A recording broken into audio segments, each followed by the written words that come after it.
Hello everyone, welcome to Chandra publication YouTube channel. आज हम इस 100 पजल की सीरीज़ का 7th पजल देखने वाले हैं। अगर आपने अब तक चैनल को नहीं सब्सक्राइब किया तो चैनल को जरूर सब्सक्राइब कर लें और बेल आइकन को ज़रूर दबा दें ताकि आपको आने वाले वीडियोस की नोटिफिकेशन मिलती रहे। ये हमारा पजल है। आप पहले वीडियो पॉज करके इस पजल को खुद बनाने की कोशिश करें और कोशिश करें कि ये 3 मिनट के अंदर आपसे बन जाए। उसके बाद ही सॉल्यूशन को देखें।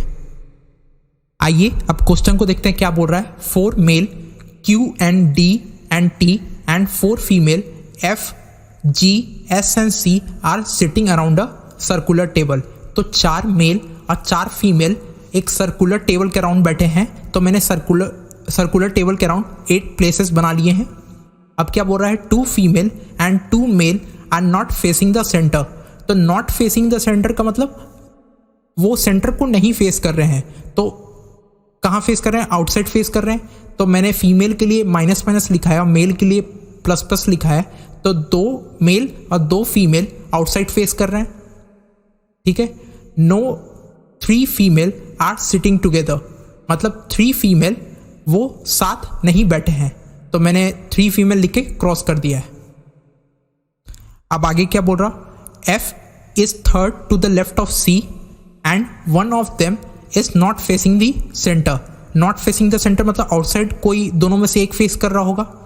तो हमें पता है कि C के थर्ड लेफ्ट में F है। तो हमें पता है कि C मेरा फीमेल है, तो मैंने C के ऊपर फीमेल लिख दिया है। और F भी मेरा फीमेल है, तो मैंने F के ऊपर भी फीमेल लिख दिया है। और C का थर्ड लेफ्ट यानी ये फर्स्ट लेफ्ट, सेकेंड लेफ्ट और ये थर्ड लेफ्ट मेरा F हो जाएगा। ठीक है। और लेफ्ट के लिए मैंने ये डायरेक्शन दिया है। और कोई एक आउटसाइड फेस कर रहा है तो मैंने 1 लिख के मतलब कोई एक और आउटसाइड लिख दिया है। ठीक है। G and T are facing each other. तो G और T दोनों एक दूसरे को फेस कर रहे हैं। तो T G को फेस कर रहा और G T को फेस कर रहा। और G क्या है, यहाँ पर फीमेल है, तो मैंने G के ऊपर फीमेल लिख दिया है। और T मेरा मेल है, तो T के ऊपर मैंने मेल लिख दिया है। And both are not near to N and C। किस बोथ की बात कर रहा है? G और T की बात कर रहा है। वो N और C के नियर में नहीं है, यानी नेबर नहीं है, यानी G N का नेबर नहीं है, इसलिए मैंने क्रॉस कर दिया है। और T N का नेबर नहीं है, और G C का नेबर नहीं है, और T C का नेबर नहीं है, तो मैंने क्रॉस कर दिया। और N मेरा मेल है यहाँ पे, तो मैंने प्लस लिख दिया है। और C मेरा फीमेल है, तो मैंने माइनस लिख दिया है। अब आगे क्या बोल रहा, D is second left of S। तो D मेरा सेकेंड लेफ्ट है S से, तो ये फर्स्ट लेफ्ट और ये सेकेंड लेफ्ट D हो गया। और D मेरा मेल है, तो मैंने D के ऊपर प्लस लिख दिया है। और S मेरा फीमेल है, तो मैंने S के ऊपर माइनस लिख दिया है। एंड S हु S की बात कर रहा है, S is not near to N, मतलब S N के नियर नहीं है, तो मैंने S N लिख के क्रॉस कर दिया है। मतलब वो एक दूसरे के नियर नहीं है। Q is third to the right of N, मतलब Q N के थर्ड राइट में, ये फर्स्ट राइट, ये सेकेंड राइट और ये थर्ड राइट Q हो गया। और हमें पता है कि N मेरा मेल है, N मेरा मेल है और Q मेरा भी मेल है, तो मैंने Q मेल लिख दिया है। And N who is facing the centre, मेरा N जो है वो सेंटर को फेस कर रहा है। हमें पता है कि हमारा पजल कितनी जल्दी सॉल्व होता है वो इस बात पर डिपेंड करता है कि हम अपना पहला कंडीशन किसको चूज करते हैं। तो फर्स्ट कंडीशन हमेशा उसे चूज करना चाहिए जो सबसे ज़्यादा दूसरे कंडीशन से लिंक्ड हो। तो हमें पता है कि N के थर्ड राइट में Q है और N सेंटर को फेस कर रहा है, ये एक फिक्स्ड चीज़ है। और N के बगल में S नहीं है और N के बगल में GT नहीं है। तो इतने सारे कंडीशन एक दूसरे के साथ लिंक्ड हैं, तो सबसे पहले हम इस कंडीशन को लेंगे। अब हम N को सेंटर में फेस कराएंगे और N के थर्ड राइट में Q है। तो जब आप N के लाइन पे, यहाँ पे जब आप अपने फिंगर को रखते हैं और आपका जब फिंगर का टिप सेंटर को फेस कर रहा होता है, तो आपका राइट किधर साइड रोटेट करेगा, यानी एंटी क्लॉकवाइज वो रोटेट करेगा आपका राइट, एन का राइट हो जाएगा। तो इसका थर्ड राइट यानी फर्स्ट राइट, सेकंड राइट, यहाँ पे थर्ड राइट यानी क्यू यहाँ पर आ जाएगा, ठीक है।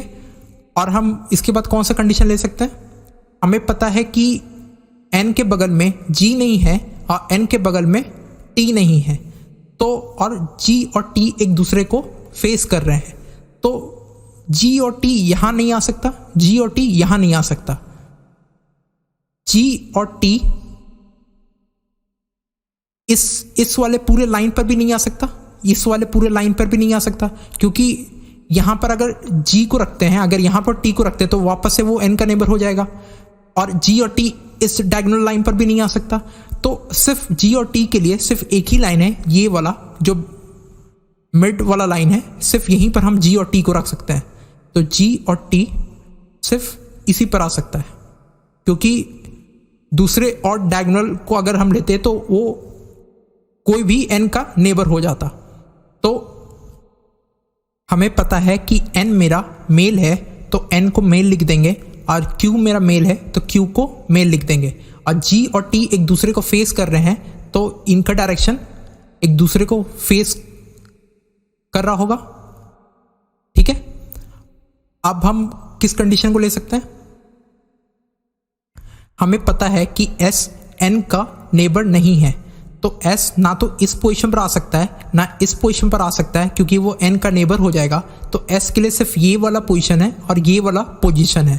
तो जब अगर हम एस को यहां पर रखेंगे तो एस के सेकंड लेफ्ट में डी है, तो अगर एस हमें नहीं पता कि वो इनसाइड फेस कर रहा है कि आउटसाइड, लेकिन उसके एक सीट छोड़ के फिर डी है, तो एक छोड़ के डी यहां पर नहीं आ सकता क्योंकि जी टी यहां पर रखा है।